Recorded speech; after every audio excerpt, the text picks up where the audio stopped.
Mesopotâmia política.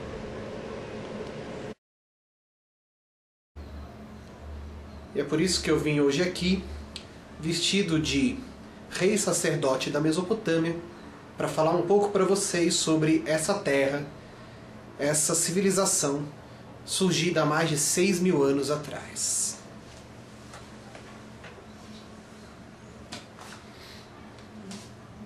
Uma das principais coisas que a gente tem de falar sobre a Mesopotâmia é a sua organização política, que é diferente dos dias de hoje. Eles se organizavam através de cidades-estado. É muito comum as pessoas confundirem quando veem a junção dessas duas palavras, cidade e estado. Não tem nada a ver com estado igual a gente tem no Brasil, que seriam partes de um país maior. Cidade-estado, essa forma de organização que muitos povos antigos usaram, assim como a Mesopotâmia, significa que cada cidade é completamente independente uma da outra. Imagina aqui no Brasil, é como se cada cidade tivesse o seu governo, as suas leis, o seu exército, tivesse a sua língua, tivesse a sua forma de dinheiro, tivesse a sua economia, como se pudesse ter guerras entre uma cidade e outra. Ao contrário, por exemplo, do nosso país, que não é organizado através de cidade-estado, onde a gente tem leis que valem para o Brasil todo. O tipo de moeda ele é unificado para todo o Brasil. A gente tem um governante que governa sobre todo o Brasil. No caso da Mesopotâmia, cada uma das cidades, Ur, Uruk, Nippur, cada uma delas era independente uma da outra. Isso vai funcionar assim por cerca de 1.500 anos, 2.000 anos, talvez um pouco até mais. Até que, por guerras entre essas cidades, vai surgir uma nova forma de organização, onde uma cidade conquistando as demais vai criar o chamado Império. No caso, o primeiro grande império que a gente tem é o Império Babilônico. O Império Babilônico, ao contrário de cidade-estado, onde cada cidade tem o seu próprio governante, cada cidade tem suas leis, cada cidade tem as suas regras, no caso de um império, uma cidade impõe a sua vontade sobre as demais. No Império Babilônico, o imperador da Babilônia, o líder da Babilônia, obriga que todas as outras cidades conquistadas por ele sigam as regras da Babilônia, sigam a religião da Babilônia, paguem impostos para a Babilônia e o poder passa a ser centralizado. Até hoje no mundo existem cidades-estado. Por exemplo, a gente tem a cidade de Mônaco. Ela é uma cidade e é um país feito por uma cidade só. Mas a maior parte dos povos hoje possuem organização centralizada. Como a gente já tinha falado, a Mesopotâmia ela é organizada através de cidades-estado até o momento em que a Babilônia começa a conquistar as demais cidades. Independente de na época do Império Babilônico ou nas cidades-estados mais antigas, a gente tem um tipo de governo na Mesopotâmia que é a chamada monarquia teocrática. É a mistura de monarquia com teocracia. A palavra monarquia vem de duas palavras, mono e arquia. Mono significa um, que nem monossílabo, por exemplo, e arquia significa governo. Então a gente tem apenas uma única pessoa no governo.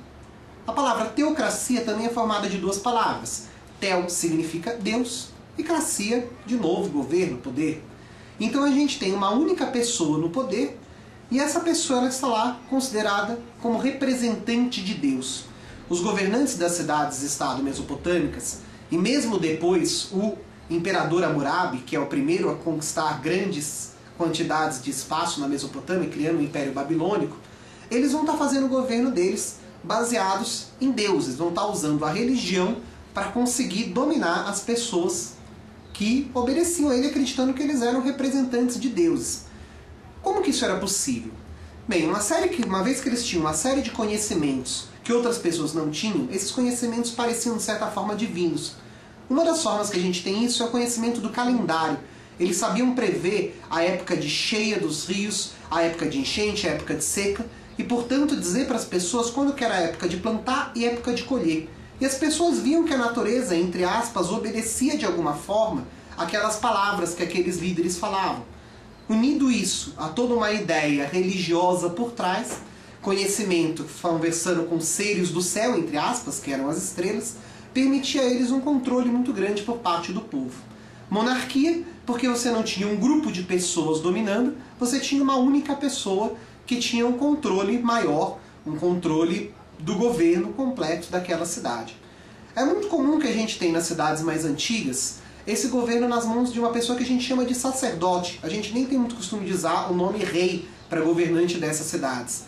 Embora, muitas vezes, a gente tenha uma mistura da figura de rei, que era o líder do exército, com a do sacerdote. E uma mesma pessoa controlando tanto o exército quanto a religião, e uma pessoa sendo o líder máximo dessa cidade, então.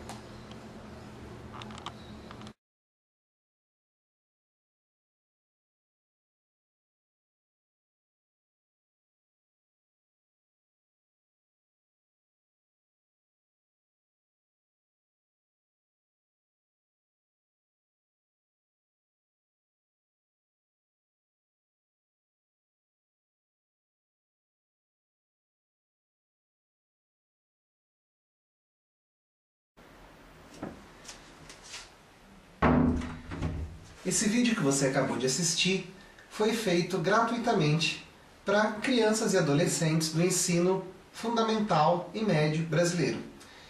Portanto, a gente deve sempre lembrar que quando se trata de história, é sempre possível novas interpretações, diversas teorias, e o conteúdo desse vídeo pode ter sido simplificado para ser mais fácil de ser compreendido para o seu público-alvo.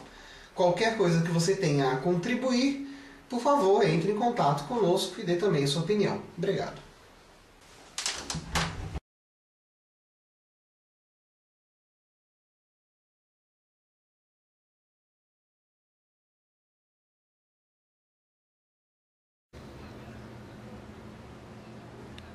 Outra coisa interessante sobre a Mesopotâmia é que eles são o primeiro povo a estar inventando a escrita.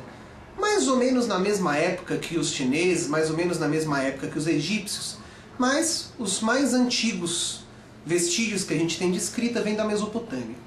A escrita mesopotâmica não era alfabética. Na verdade, nenhuma das escritas antigas era alfabética. Isso significa que eles não representavam as palavras através de sons. Se a gente for imaginar na nossa escrita hoje, cada símbolo representa um som. O que é um A? O que é um O? O que é um B? Senão sons que formam uma palavra maior.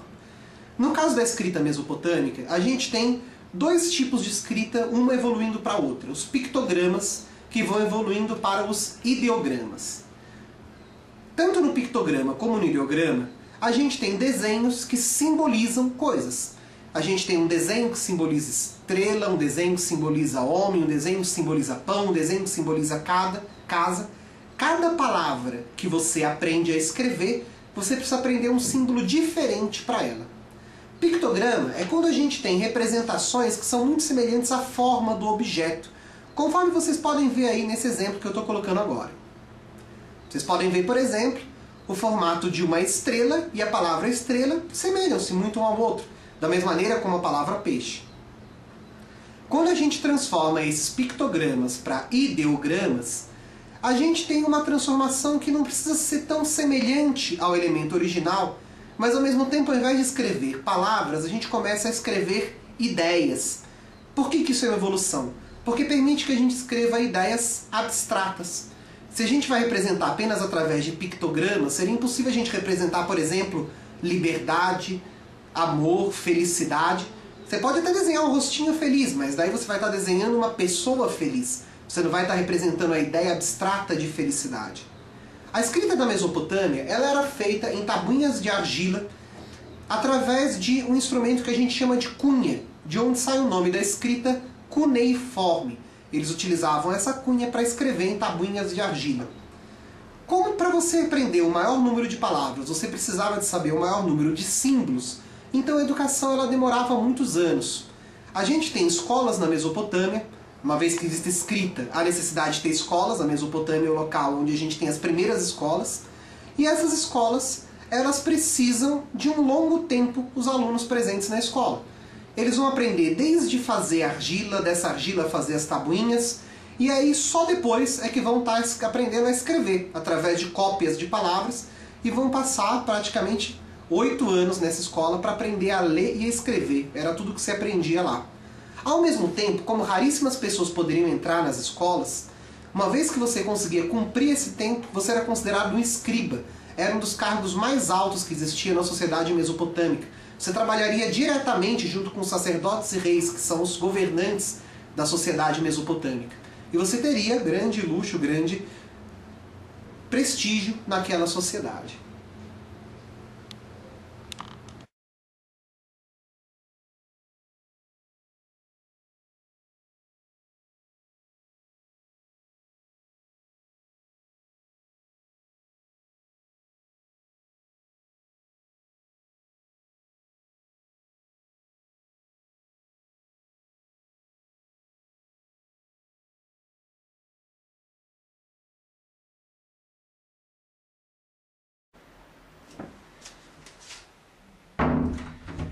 Esse vídeo que você acabou de assistir foi feito gratuitamente para crianças e adolescentes do ensino fundamental e médio brasileiro.